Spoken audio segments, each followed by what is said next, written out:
فاكرين زمان يا مواليد الألفينات لما كنتوا بتستنوا رمضان؟ وطبعا الميعاد المفضل ليكم كان بعد أذان المغرب، مش بس عشان تاكلوا وتشربوا، ده عشان تشوفوا بكار. أنا عارف إن صوت محمد منير جه في ودانكم دلوقتي. بما إني من مواليد 2000 فأنا عايز أقول إن إحنا كنا أكتر جيل محظوظ في طفولته. إحنا اتدلعنا أوي زيادة في مسلسلات الكرتون اللي كان بينتجها التلفزيون المصري، ولكن حاليا مع اختفاء الكرتون من خريطة رمضان، فأطفال النهاردة عاد أغلب اهتماماتهم السوشيال ميديا والتيك توك. بكار، سنوحي، زازا وجرجير، بسنت وضياسطي، القبطان عزوز، عالم سمسم، كل الشخصيات دي عشنا معاها أهم جزء في طفولتنا وحياتنا قبل ما الزمن يعملها معانا ونكبر بسرعة.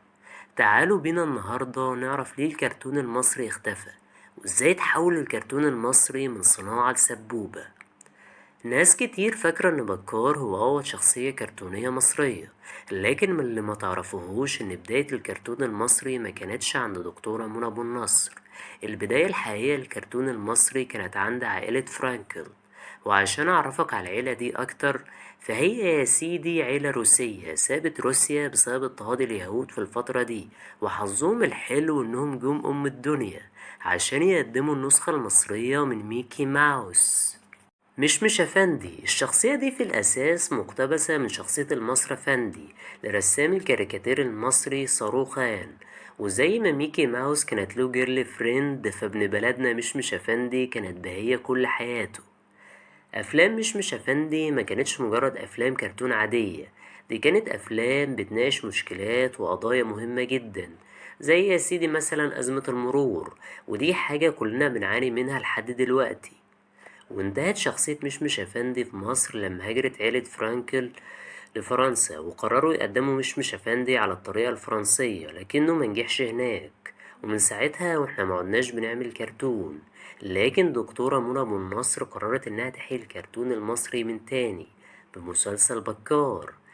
مسلسل بكار عرفنا كلنا على عالم النوبة وأهلها وحببنا فيهم. وبأننا هنعمل مسلسل موجه للأطفال في الأساس، فمفيش أفضل من إن بطله يكون طفل نوبي فيه كل الصفات الحلوة زي الذكاء والأخلاق الحسنة. جنب بكار كان فيه همام وفارس وحسونة. بذمتكم مش كان نفسكم يكون ليكوا شلة أصحاب زي دول؟ المسلسل استمر عرضه 9 أجزاء، وبعد انتهاء بكار بنروح لسنوحي. مسلسل سنوحي برضو اعتمد على طريقة بكار ولعب في المنطقة السهلة، مسلسل بطله طفل. بس المرة دي الطفل ده مش من النوبة، ده طفل من عالم المصريين القدماء.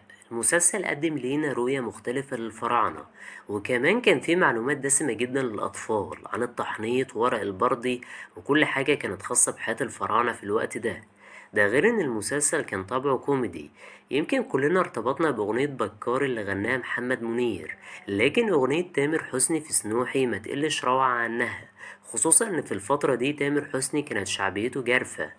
المسلسل استمر عرضه 4 سنين، بس بصراحة الجزء الأخير ما كانش حلو لأنه كان على طريقة 3D، وأنا بحاول أدور على الجزء ده لكنه مش موجود في الأرشيف. وبعيدا عن مسلسلات الكرتون اللي أبطالها أطفال، نايل كوميدي بتقرر تقتحم مجال الكرتون وتقدم كرتون مختلف اسمه بسنت ودياسطي. المرة دي البطل هنا مش طفل، ده راجل كبير اسمه دياسطي، ما عندوش نفس مثالية بكار ولا سنوحي، ده فشار وكذاب، لكنه كوميدي بصراحة. المسلسل استمر عرضه 6 مواسم، وهو فعلا من أنجح مسلسلات الكرتون اللي قدمتها نايل كوميدي. من ضمن المسلسلات دي حبيبنا كلنا القبطان عزوز، اللي كانت طريقة الرسوم المتحركة فيه مختلفة شوية وسبق عصرها. صور الممثلين محطوطة على الشخصيات، وانا صغير كنت منبهر جدا بالتحريك والتقنية دي، تحس كده انك انت معاهم جوه الحدوتة. اصلا. الواد رفاعي وقع من فوق الحمار، رجله اتكسرت. طب واحنا من؟ الدور على مين يا ولاد؟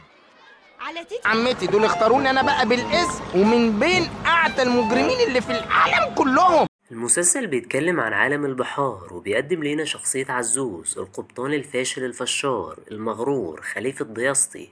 بس ده في عالم البحار. المسلسل استمر عرضه ل3 مواسم ناجحة، وبعد كده اتعمل له ريبوت 3D، لكنه ما كانش احسن حاجة وما حبيتهوش خالص. ومن ضمن انتاجات القناة الاولى مسلسل كراكيب اللي كانت قصته جامدة فشخ. تيكو وبوجو 2 فضائيين عايشين على كوكب غامض اسمه كراكيب. طول الحلقات بنشوف الاتنين دول هما بيحاولوا يخرجوا من الكوكب ده. المسلسل استمر عرضه الموسم واحد بس وما تجددش. بالمناسبة المسلسل من تأليف أحمد أمين، وهو برضو اللي كتب بسنت ودياسطي والقبطان عزوز. هذا لا يكفي لأحاكمه. عليك أن تجد المسروقات بحوزة. وفي 2011 بيبدأ يحيى الفخراني أول جزء من سلسلة الكرتون الدينية قصص الحيوان في القرآن، اللي كملوا بعدها بقصص الإنسان في القرآن وقصص النساء في القرآن وعجائب القصص. ومن بعد عجائب القصص الكرتون المصري بيختفي تماما وبينقرض، ولحد دلوقتي مش عارف ايه السر، رغم اننا قدمنا تجارب كويسة كتير، لكن واضح كده اننا جبنا اخرنا في الكرتون.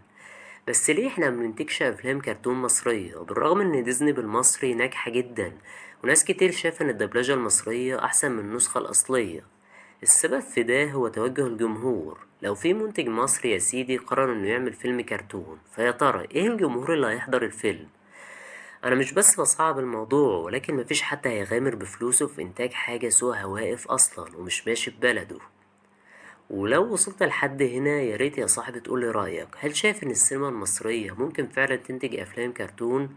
وياريت ما تبخلش عليا باللايك والاشتراك في القناة، وسلام.